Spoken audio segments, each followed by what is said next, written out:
Hello, this is Turtleman production, and today I'm redoing an old video, one of my first ones, where I will show you how to format a hard drive in Windows XP. So the thing you want to do is scroll down to click on Start, Control Panel, Administrative Tools, then Computer Management. Then you want to go down to Storage and then click on Disk Management. You might get this wizard if particular hard drive has not been partitioned at all. So if you do, just click Next. Make sure Disk 1 is selected to initialize it. And click Next again. This is uncheck marked, but I'm going to go ahead and check mark it. It's just set up as a dynamic disk. And then you see your options that you selected. Click Finish. Now when you set up as a dynamic disk, remember that sometimes other windows cannot read that particular partition, so just make sure dynamic disk is what you really want. Now you want to select disk 1, which you can see has the stripes once you select it, and it has a black bar because we have not partitioned it yet. So you want to right click, click new volume, get another wizard, so you click Next. You want to set up as a simple volume, and you do see you have other options, but they're grayed out at the moment. So click Next, and you can see the disk that is selected and its unformatted size.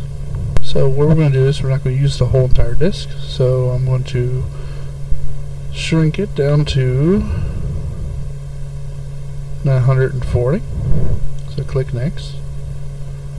Now you can assign a drive letter, or we can mount it into an NTFS folder, or we could just not assign a drive letter at all.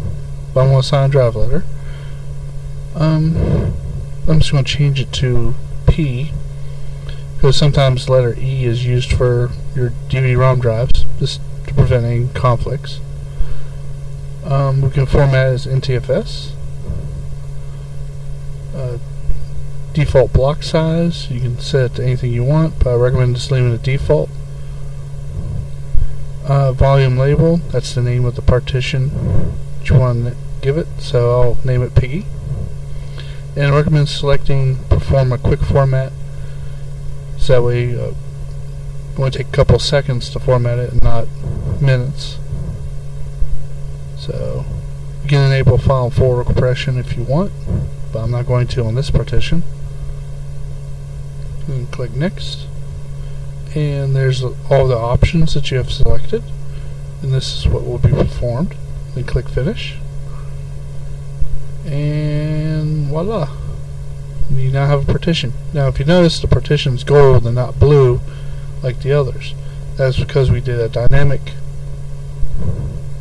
formatting or partitioning instead of a regular basic partitioning. As you see, Piggy is there. Now we'll test to make sure we can copy files to it. So let's copy config.sys to see if it'll work. And right click and paste, and voila, there it is. We have now just formatted a hard drive. Now what we're going to do is extend it the rest of the partition. So right click on the active partition and tell it to extend volume. Click Next, and you'll see the remaining size. Just click Next again, and click Finish, and it is now one whole partition. Even though here it shows it divided, but it still come up as one whole. And this is a Turtleman production. Thank you for watching, and have a good day.